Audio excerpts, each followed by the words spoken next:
Question is that this House has considered the matter of the Commission of Devolution in Wales. Peter Hain. Mr. Deputy Speaker, could I begin by welcoming the fact that we have a Welshman in the chair for this debate, a Swansea boy who I'm sure is delighted that Swansea City are in the Premiership, playing some very good football this season.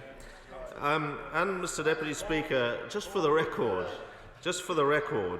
I can't let the Secretary of State to continue to repeat the fiction that she arrived in the Wales office in Gwydder House in early May and the cupboard was bare, that nothing had been done on the referendum issue. She knows that that's not the case, and she will also know that the day before or a couple of days before she came up the stairs at Gwydder House to occupy the office, I had sought confirmation that we could have delivered that by the autumn if we really had to. It would have been a tight squeeze, was the phrase used. So let's just have no nonsense anymore from her about that, and about the Housing Legislative Competence Order. As my honourable friend, the member for Caerphilly, reminded her, the Housing Legislative Competence Order was ready for royal assent, and she sabotaged it. And the Conservative Party refused to carry it. She knows that's true. So I'm really surprised that she's continuing to do that. I'm happy to take an intervention a little later. Can I just also say, Mr. Deputy Speaker, that I'm intrigued by this issue of accountability and why I picked her up in the Western Mail, and I'm glad that she reads the Western Mail and my comments in it, obviously, assiduously. I don't think it's for the Secretary of State for Wales to decide in which way the Welsh Government or the Welsh Assembly should be accountable to the people of Wales. The Welsh Assembly is elected by the people of Wales. She's not elected by anybody in Wales. And that's the true line of accountability that operates here. Now, of course. All I can say to the honourable gentleman, at least as my honourable friend here once remarked, I am a Welshwoman born in Wales and therefore have a great interest in the land of my birth. Can I just say to him that I did read the Western Mail article very carefully, and one of the things that I objected to in what he said in that article was the way that he was fear-mongering amongst the people of Wales. He gives the impression here that we would halve the public spending in Wales, and that is absolutely not the case. He should be ashamed of even suggesting that and frightening the people in Wales in that way. He knows this is an open consultation to see how we do things better. Any fool can spend money. There needs to be some responsibility for those that spend money to raising that money so they can spend it rightly. My, Mr. Deputy Speaker, she does sound rather furious. And I seem to have touched a sensitive spot. Because, and I'll come on to this point, Mr. Deputy Speaker, because we do welcome the establishment of the Silk Commission, as she says, has been established on an all-party basis. The Welsh Assembly, well over a decade old, is now truly embedded into Welsh civic society, so there may be a case for looking at increasing its financial powers and flexibility.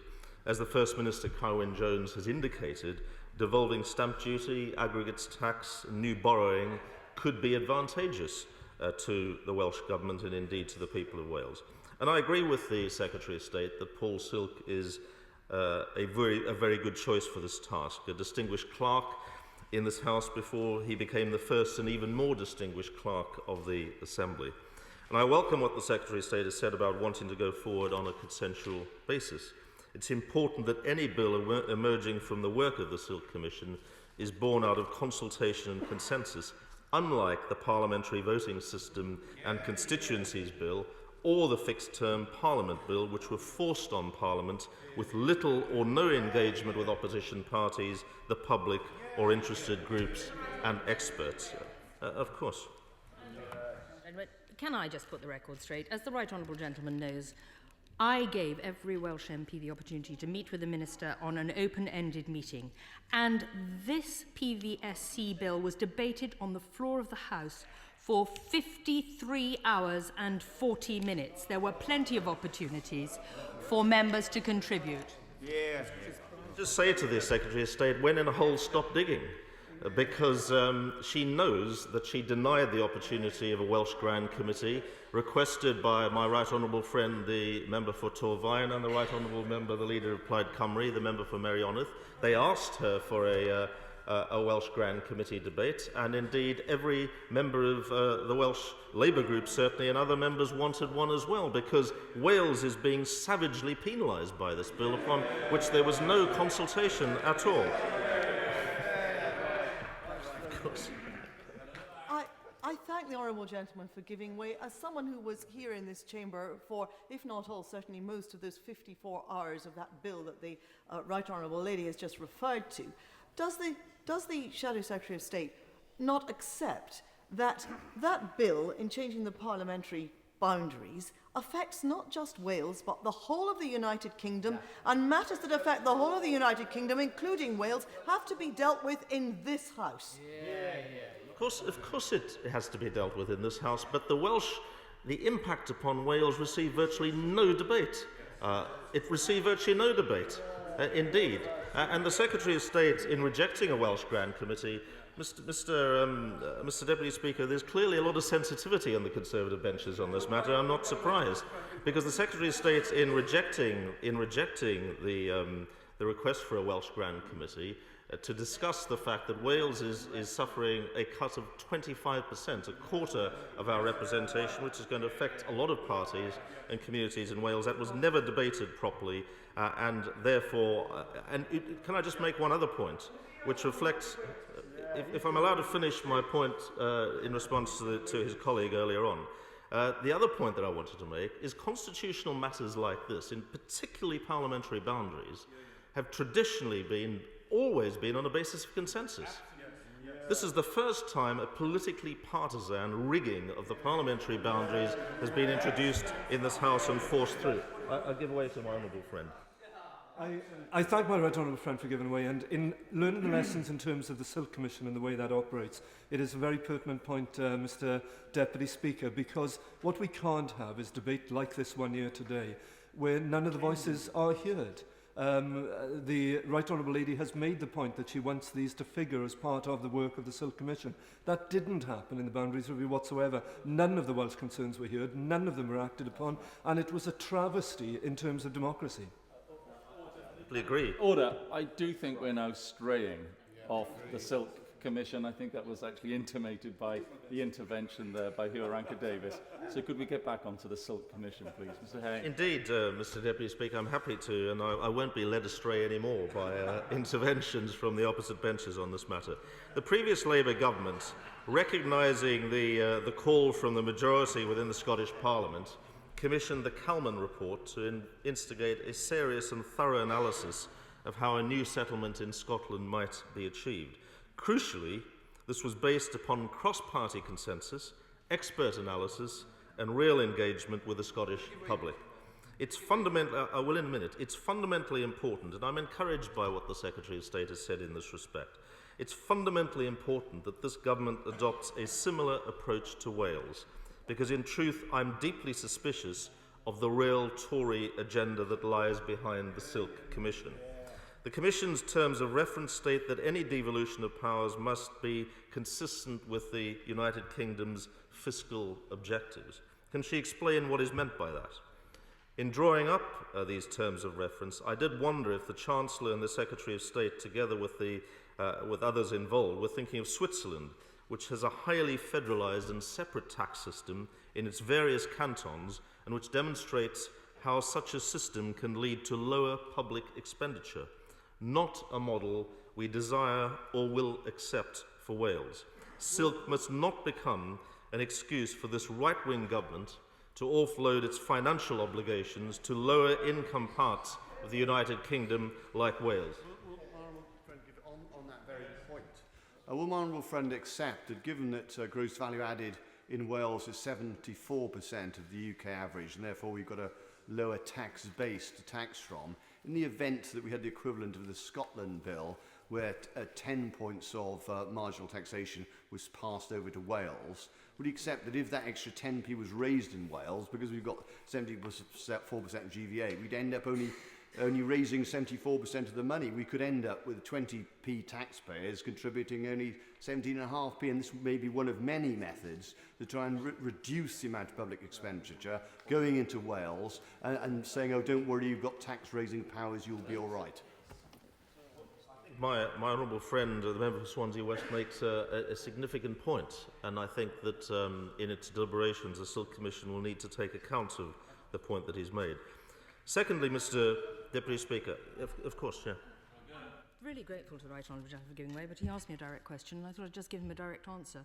Devolved funding rules, as set out in the Statement of Funding Policy, operate within the UK's fiscal framework, and therefore we expect any changes which come out of the Commission or intergovernmental talks to also be consistent with the Government's UK fiscal framework, for example as set out in the Programme for Government, and as he knows, that is because macroeconomic policy is a reserved matter for the UK. It's a direct answer to his question. So she's confirming, and I'm not challenging her on this point, she's confirming that should there be, say, a derogation of, I don't know, stamp duty, that whatever, that would be taken off the Welsh block. I'm assuming she's saying that. I'm assuming she's saying that, as that's what I understand her reply to be. Mr Deputy Speaker, the second disappointment I have is that the Silk Commission will not consider the Holtham Commission's proposals for funding reform in Wales. It was the previous Labour government that established the Holtham Commission, the previous Welsh Labour government, and it provided conclusive evidence that Wales is now underfunded compared with its needs. As I think they now acknowledge, it was either naive or cynical of both government parties here in Westminster to promise in their manifestos swift and radical reform of the Barnett formula, a promise that they had to betray just 1 week into government. We're aware that Holtham does not offer a quick solution, that there are impacts on other devolved nations and regions, which is why Labour's manifesto commitment to an introduction of a Barnett floor, a proposition that is featured by the Holtham Commission in its 2 reports, would have ensured that Wales's position did not become worse. Why hasn't the government looked at introducing a floor similar to the one we proposed and which had been agreed with the Treasury? It could be implemented relatively straightforwardly, again with agreement of the Treasury. The Institute of Fiscal Studies' Green Budget, published last year, entirely vindicated Labour's approach to the funding of Wales by showing that the Barnett formula is only now beginning to disadvantage Wales for the first time. It proves we were right to stick with it until last year, and equally right to proceed with reforming it thereafter. The IFS confirms that point. Make no mistake, up until this point, the Barnett formula served Wales well. Had we ripped it up several decades ago, as the Nationalists were advocating, there's no doubt Wales would have lost out. And the collapse of the banks and the scale of the financial crisis, this collapse of the banks and the scale of the financial crisis suffered by Iceland and Ireland have been devastating to the nationalist arguments for fiscal autonomy. I take it that the Right Honourable Gentleman did read the deliberations of the Holtham Commission, and if he did so, he would see that Jerry Holtham opined that this year-on-year underfunding of Wales went back quite a few years, and not just the last Labour government's year. It's absolute revisionism to suggest that. If he looks at the whole of the Holtham Commission report, he will notice that that spending was converging to the English average and was coming to the point which it reached last year and was starting seriously to disadvantage Wales, which is the point that I was making. Indeed. One of the things, of course, that the Holden report didn't, to my best of my knowledge, actually report on, was that over successive years of a Labour administration, it was vitally important that we recognised Wales's particular needs through the Barnett Plus funding settlements that we did, which did, over a set period, increase the funding for Wales from 7 billion to something in excess of £14 billion, way and above Barnett. And that is a reflection of the way in which the Labour government looked to Wales and made sure that we had the proper funds to do the work we needed. Friends, absolutely right. I mean, the Welsh budget more than doubled under our Labour government, and it went above what Barnett would have offered through special additional funding. Of course, and then... Yeah. The Right Honourable Member for giving way, and he underlined that the Welsh budget doubled within that period. But will he recognise that Holtham also reports that in a period of spending constraint and public spending reduction, that the Barnett formula protects the Welsh budget? Well, he does recognise, and to that extent I accept the honourable member's point, he does recognise that when you get a period of spending restraint or even cuts, then you don't get the degree of underfunding that was accelerating and convergence was happening. But I'm not sure what he's arguing. Is he actually saying, therefore, that spending cuts and spending restraint is a good thing in its impact upon Wales? I thank the right honourable gentleman for giving way, and wouldn't you agree with me that reform of the Barnett formula is not just about Wales, it's about Scotland as well. And of course circumstances are very different in Scotland, and to try to reform it at that stage of a contracting economy would be very, very difficult indeed for Scotland. Well, we're talking about Wales, Mr. Deputy Speaker, but I think most people, including the Scots, would concede that Scotland's done pretty well out of the Barnett formula relative to Wales. It's done pretty well. Wales has been the one that now is losing out under the Barnett formula. But as it reaches the end of its life, now is the time to act. In refusing to address the convergence problem that is now occurring, Wales is being penalised and disadvantaged by the government.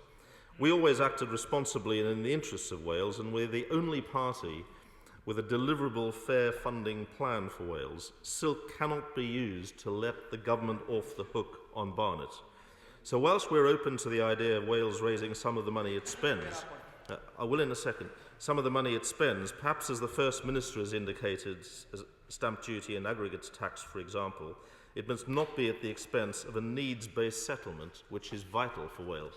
I'm grateful to the Shadow Secretary of State for giving me, as he fully well knows, the issue in terms of Barnett now is going to be dealt with via discussions between the Welsh Government and the UK Government, and therefore, rather than trying to undermine the Silk Commission, wouldn't he be better off turning his guns on the First Minister to get his act together? I would want to turn my guns on the First Minister at all, though I know that that he's fond of doing that. The First Minister is proceeding to progress these matters, as indeed he's done very effectively so far. Mr. Deputy Speaker, the Holtham calculated... I'll just make a bit of progress and then I'll happily take interventions. Holtham calculated that approximately 17.1 billion of tax revenue is raised in Wales every year. Total public spending in Wales is around 33.5 billion, almost twice the amount raised. We shouldn't be ashamed or embarrassed by that. Wales's needs are greater than other parts of the United Kingdom. We have a history of relatively high levels of ill health caused by our industrial legacy of mining and heavy industry. We also suffered a cataclysmic shock of sudden and mass unemployment with wholesale pit and traditional industry closures in the 1980s, leaving high levels of economic inactivity, and because the then Tory government did not drive investment to create new industrial sectors, relatively low levels of business activity, which is why we should look before we leap. I will in a moment. Which is why we should look before we leap. A so-called devolution max or independence light settlement advocated by the Nationalists, and I suspect tempting to the Tories, could be disastrous for Wales. Right. I'm grateful for the Shadow Secretary of State for giving way, and he's using figures from the Holtham Commission, Mr. Deputy Speaker. And what the Holtham Commission reported was that the revenue raised in Wales by UK-wide taxes was 17.1 billion, and UK expenditure was 25 billion, not the 33 that he's been quoted in the press today. I agree with that, and indeed I checked with the House of Commons Library, which also is in the same territory as the Holtham Commission. I'll certainly give way. Member for giving way, and I'm not sure whether he's just got a brass neck or whether he's very selective in terms of his hearing and in his memory of the events. Because in the 1980s, do you not recall that Wales was not the poorest part of the UK, but in spite of Labour governments in Cardiff Bay and a Labour government in Westminster, Wales is now the poorest part of the United Kingdom. I'm astonished that a Member of Parliament for Wales is trying to defend the government's impact upon Wales in the 1980s, when there was mass unemployment, when people were smuggled onto incapacity benefit to disguise the unemployment figures and left there never to work again, a whole generation of young people never to work again as a result of those Tory policies. I'm astonished that he's trying to defend that. Mr. Deputy Speaker, of course, yeah. On the figures being quoted, which I've also got from the House of Commons Library, which show the difference between tax expenditure and revenue in Wales is a net contribution of 14.6 billion, and in Scotland it's 14.3 billion. So doesn't this show that in both cases, independence for Scotland or Wales would leave an impoverished Scotland and Wales, and what we need is a fair system based on needs? That's exactly what I've been arguing, Mr. Deputy Speaker. Under Devolution Max, as we understand it from the Scottish model, Wales will be responsible for raising all its own revenue. The truth is we simply could not do it. It would be impossible suddenly to halve public spending in Wales. So with Devo Max, income tax and other taxes would have to literally double overnight just to maintain current spending levels. Clearly a preposterous scenario which, if ever implemented, would have a devastating impact upon the Welsh economy and people's way of life. But I can see how it would be an attractive solution to some Tory stockbrokers in the southeast, people in Chesham and Amersham, for example, as it could mean massive tax cuts for them. So Devo Max is yet another example of shared interests by the Conservatives and the Nationalists. It's no wonder Plaid Cymru are so reluctant to criticise this government, preferring to focus all their fire on Labour, as has happened indeed in the last few minutes. They have much in common, which explains why they've consistently refused to rule out a coalition together in Wales. We should celebrate both the successes of devolution and the economic, social, cultural and political ties that bind us together. They're probably stronger now than ever before. But Devo Max Independence Light is not the answer to the economic problems Wales still confronts. Labour's vision is a Britain in which the stronger, richer parts support the weaker, poorer parts, a Britain fairer, more just and more equal, not an unfair, unjust, unequal Britain where the weakest go to the wall. And I hope that the Silk Commission will take close account of that important principle. Yeah, of course I will. Thank the Right Honourable Member for giving way. Is it not the case that for the past 13 years of Labour government, the Labour Party's ambition for Wales was to create a dependency culture where we were given handouts by England rather than encouraging the entrepreneurial activity that we saw in the 1980s?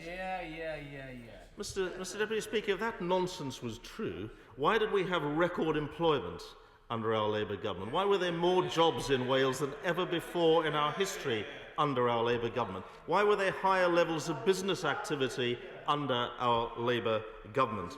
We had a record of economic success which, before the global financial crisis, which is second to none, and I'm astonished that he is seeking to dispute that. Yeah, of course, yeah. Does my right honourable friend agree with me that it's absolutely amazing to hear members opposite trying to rewrite history and the period in the 80s when many of us came into this house because of the experience of seeing young people absolutely abandoned by a Conservative government, their economic policies, and young people unable to make their way in the world? Told by the passion with which my right honourable friends made that point, that he's made it very powerfully precisely because he was one of the people who came into Parliament to fight for the rights for young Welsh citizens denied them by that callous Conservative government. Mr. Deputy Speaker, I was making the point that I hope that the Silk Commission will take account of the principles of fairness and justice in its deliberations. Some resources from the southeast of England are, and in the future should still be, redistributed to Wales and to the northeast of England and other areas of England in which there are lower levels of economic activity and prosperity, to help everywhere in Britain to become economically more sustainable. I remain suspicious that this right-wing government does not share this vision of Britain and may exploit the Silk Commission for its own ulterior motives. Compared with Scotland, there's a much more significant amount of commuting across our border with England, a point made earlier on in this debate by my right honourable friend, the member for Delon. Traffic flows across the Wales-England border are very substantial. North East Wales is highly integrated into the economy of Merseyside and North West England, while in South Wales the bulk of traffic movement is focused along the M4 corridor. About 80,000 people live in Wales but work outside Wales in the UK. About 50,000 people work in Wales but live in the UK outside Wales. This gives a total of about 130,000 people who travel across the border to work every day. A little over half of this cross-border traffic is accounted for by people commuting in and out of North Wales. Despite its much larger population, the number of commuters crossing the Scottish border is roughly a third of the number commuting in and out of Wales. Over 1.4 million people in Wales, nearly half its total population, live within 25 miles of the border with England, and nearly 5 million people in England live within 25 miles of the border with Wales. In aggregate, 30% of the population of Wales and England, a third nearly, or over 16 million people, live within 50 miles of the border between the two countries. In contrast, the number of people living close to the Scotland-England border is much smaller. Only 5% of the combined population of Scotland and England, that is just 1/6 of the equivalent for Wales, or around 3 million people, lives within 50 miles of the border between those countries. And given that the economy of Wales is therefore much more closely bound into the economy of England than is the Scottish economy, the potential for economic distortions and tax avoidance as a result of tax devolution is therefore of greater concern in the case of Wales than Scotland, which is why the Calman agenda simply cannot be transposed wholesale onto Wales. We would like to see from the government a clear indication also of how they intend to deal with these crucial cross-border issues, and I hope that the Silk Commission will address them. There's something else not within the remit of the Silk Commission, and which is much bigger than the Barnett formula or tinkering with the Constitution. It feels like the elephant in the room during today's debate, Mr. Deputy Speaker. There's a serious jobs crisis in Wales, and the government need to wake up urgently to that. Tata Steel, for example, employs 20,000 people in the United Kingdom, of which 8,000 are in Wales in overwhelmingly highly skilled, well-paid jobs, with 3 to 4 times that number of dependent jobs in the economy outside, perhaps 25,000 or more in Wales, that is. Last week, MPs were briefed by Tata's European chief executive. He didn't mention corporation tax or any other tax such as the Silk Commission is considering for that matter. His overriding criticisms of government policy, which he worried were threatening the very future of steel manufacturing in the UK, Port Talbot, for example, included, were very different indeed. He said that the government had to act on raising demand for UK steel through infrastructure investment, in other words, through more growth and jobs. He also argued that energy costs were far too high, fully half as high again as in France. What is the government doing about that? Nothing, Mr. Deputy Speaker, of course. Because I had similar representations from Tata, and it's very clear that they're worried about energy costs rising as a result of environmental taxes, which themselves are being brought about as a result of a perception over increased temperatures, which don't seem to be increasing at the moment. Does the honourable member think it's now time to look at this whole issue again? I mean, I know that the honourable gentleman has a reactionary view on the climate change agenda, and maybe that's reflecting his question, but the briefing we had from the European chief of Tata Steel was very clear. He said that overwhelmingly it was the lack of government-supported investment in the economy and the demand for steel, which comes from that was hitting his industry very, very badly and risking future investment together with energy prices. Incidentally, it gives me the opportunity, Mr. Deputy Speaker, to remind the honourable gentleman, as he celebrated the county of Monmouthshire's no vote, that 49.36% in Monmouthshire voted yes and 50.64% no. That doesn't seem to me like a massive rejection of devolution in Monmouth. I will do. Would he confirm in the discussions with Tata Steel and others that in fact they're not opposed to environmental taxes per se? What they're opposed to is inept handling by the government of taxes such as the CRC and the carbon floor price, which are rightly perceived as outright, not stealth tax, because there's nothing stealthy about it. It's a deliberate blow on our energy-intensive users. And what they say to the government is, when you're dealing with taxation issues, as the Silk Commission is doing, Mr. Deputy Speaker, then you should do it with industry, not after the event, telling industry that it's happened to them. Across Europe. my honourable friend, who has had an expertise in this matter in his previous shadow ministerial job, makes a very valid point, and indeed Tata Steel did also make the point to us about the carbon price element in threatening the future of their industry in areas like Llanwern and Port Talbot, for example. Of course. I'm most grateful to the Right Honourable Gentleman for giving way. It will therefore give him a great deal of reassurance to know that I was at Tata Steel for our Business Advisory Group meeting last month, just at the end of the last month.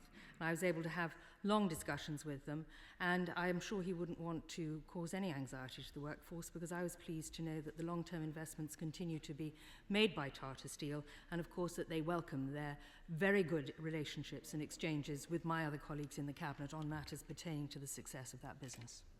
Well, I'm glad that she's had that conversation, but all I can do is report to the House, and I think it's important that she hears it as well, what the European Chief of Tata Steel told a group of members of Parliament who met him last week, which is as I have reported it.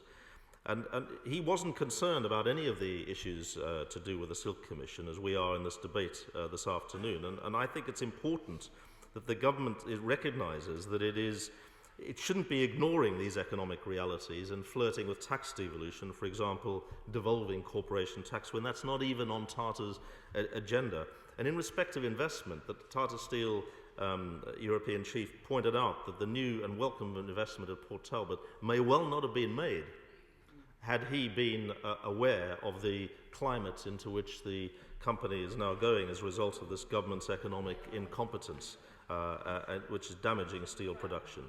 Mr. Deputy Speaker, instead, as I say, the government is considering matters such as devolving, through the Silk Commission, is considering matters such as devolving corporation tax. A review undertaken in 2007 by Sir David Varney for the Treasury pointed to academic research which suggested that only about half of the impact of a corporation tax cut was usually recovered through increased growth and investment. The question is, would lowering corporation tax in Wales, if that is to be considered by the Silk Commission, say to the Irish level, generate enough extra tax, including income tax, to compensate for the 400 million or so likely to be lopped off the Welsh block grant to comply with European Union state aid rules and to compensate the Treasury for lost revenue? The Secretary of State for Northern Ireland, her colleague in the Cabinet, is an enthusiast for devolving corporation tax, but nevertheless he told me that he thought it would take at least 15 years for the Northern Ireland economy to generate the growth and jobs he anticipated from a halving of the corporation tax as is planned there, sufficient to produce an equivalent income to compensate for the loss to the Northern Ireland block grant. What Welsh government would choose the course of losing around £400 million now and every year for the best part of 2 decades in the hope, and only the hope, that extra investment and business activity would eventually make up the shortfall? Again, it goes back to the cross-border issue point, because in the event of the Silk Commission determining that the corporation tax could be varied, would not the northwest of England be making the same demands on the Treasury to have variation powers for an English region? And the point I want him to emphasise to the Secretary of State is, should the Silk Commission not look not just at the Wales consequences, but also the consequences on the English side of the border for those variations? Yeah, absolutely. I think my right honourable friend makes a powerful point, which I hope the Silk Commission would take account of, because it's simply no answer, Mr. Deputy Speaker, to offload to Wales tax-raising powers, which will have at very best a marginal impact, and at worst, because of the compensating cuts in the Welsh budget, actually worsen jobs, businesses and infrastructure investment in Wales. Meanwhile, in the real world, unemployment in Wales is rocketing. 6 people are chasing every vacancy, many more than that in some areas of Wales, and her government has no plan to deal with it. Unless they change course, it will get worse and worse. Will you accept that one of the huge problems in Wales is the fact that the private sector is dependent on the public sector? So you have cuts in the public sector and affect the public sector and the private sector as well.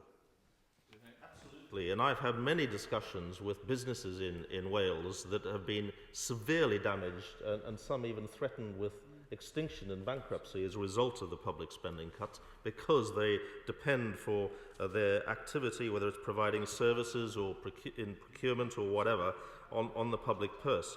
And unless the government changes course, and by all means consider the Silk Commission agenda, but unless the government changes course, it'll get worse and worse for Wales. It's the most vicious of circles. Fewer people working means fewer people paying taxes, which means less money to pay off the deficit. As Wales gets poorer, how can Wales be expected to raise its own money through taxes as she would like if revenue coming in is being cut? There are serious questions here for the Silk Commission to consider, because the government's cuts are choking off growth, and we're seeing tax revenue in Wales diminishing substantially. And I don't want to see a position where the Welsh budget is cut for what is deemed might be the gap in revenue to the Treasury from devolving taxes, then to find only that the taxes do not make up that gap as a result of the devolution of taxes which might come from the Silk Commission. Families in... Yeah, and then I think I'd better make some progress because I've been on my feet a while. I thank my right honourable friend for giving away again. He has been very generous. But could I urge him to advocate from the dispatch box that one tax move that we can do right now, rather than wait for the Silk Commission, is actually to have a national insurance tax break holiday for small businesses, which would encourage far more people to take on far more employees, including women, who are significantly disadvantaged at the moment. We don't have to wait for the Silk Commission. The government should adopt our 5-point plan right now. I completely agree, and I've been urging that on the Secretary of State in this debate, Mr. Deputy Speaker. That cut to 5% in VAT for businesses involved in home maintenance and repairs could revitalise a building industry that is on its back in Wales, and that should be the priority for the Secretary of State.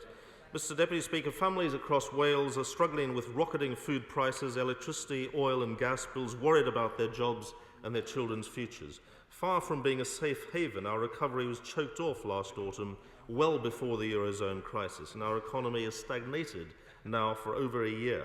But there's a better way. We need a plan for jobs and growth to get the Welsh economy moving again and help get the deficit down in a steadier and more balanced way. And that is what she should be focusing on for Wales, not simply the Silk Commission's tax and powers agenda.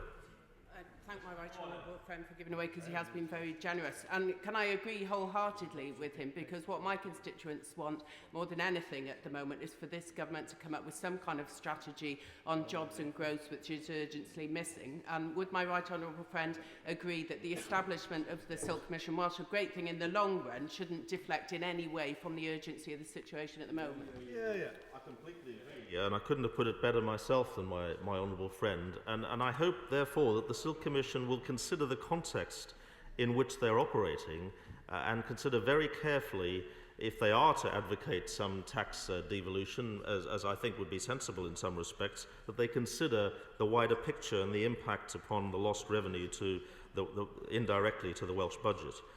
We've set out a clear... I'm going to make some progress if my honourable friend doesn't mind, and then if there's time at the end, I will certainly let him in.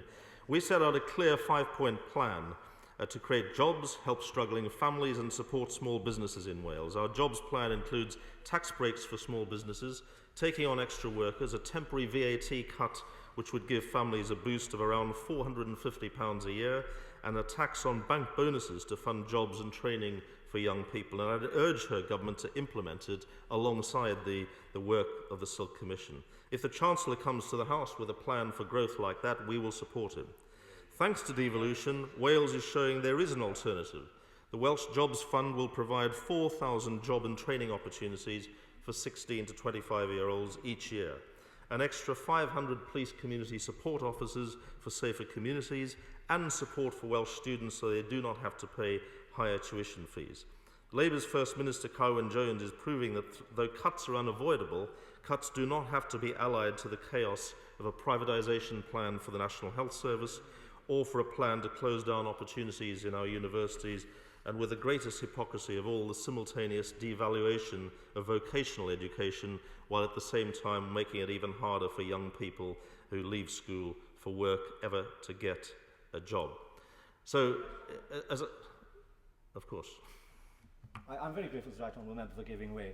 On the issue of the health service in Wales, is it rather unreasonable for the honourable member to make the comments about the health service in Wales when we're seeing the National Assembly cutting spending on health in Wales, whereas those cuts are not happening in England. And constituents in my constituents of Aberconwy are very aware of the fact that the Betty Cadwaladr Health Trust are facing serious financial difficulties, not as a result of changes in Westminster, but as a direct result of choices made by the Labour government in Cardiff. You're not adopting a backdoor privatisation plan for the health service in Wales, thank goodness, as a result of Labour's government in Wales, compared with what is happening in England. And in addition, has he not seen the important report recently in the media, which showed that leading health clinicians and officials are now saying conclusively that the health service is being cut in England as a result of his government's policies,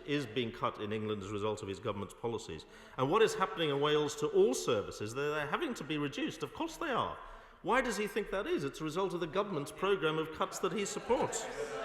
Of course, our Labour government in the Welsh Assembly cannot insulate Wales from the government's damaging policies, but it can show that even in the toughest times on schools, on hospitals, on jobs and skills, there is and there always will be an alternative to this right-wing Westminster agenda. It was wrong to say that there was no alternative to Margaret Thatcher's policies, destructive policies in the 1980s.